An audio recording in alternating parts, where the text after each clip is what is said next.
Maybe in some ways we have a growth mindset, but here is one area that I think many times we can get caught in a fixed mindset. And that's when it comes to our faith.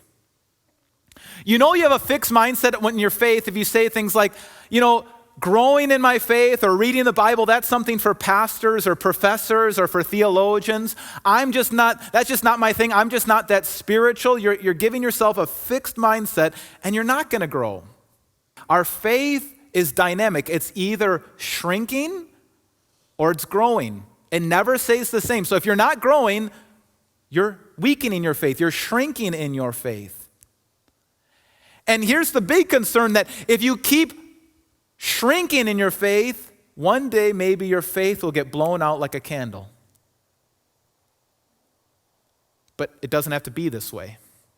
You have to have this conviction that I'm speaking with the Master. When I open up the Bible, I'm speaking with the Master. And all Scripture is useful. That might be a surprise to you.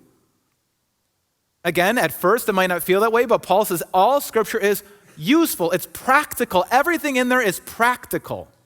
But it's a long story in lots of different situations, but it's all practical. Practical for what? What is it useful for? He says it's all useful so that the servant of God may be thoroughly equipped for every good work. It's useful to help us grow into the people we're supposed to be. When you start reading the Bible every day, when you're going to find out as the Bible challenges you and exposes you, you're going to find out, I'm never going to be Jesus, right? But that's why he came. That's the good thing about reading the Bible. When you read the Bible and he rebukes you, it gives you a reason every day to go back to Jesus for forgiveness and hope. You're never going to be Jesus, but you can be the best version of you until he returns.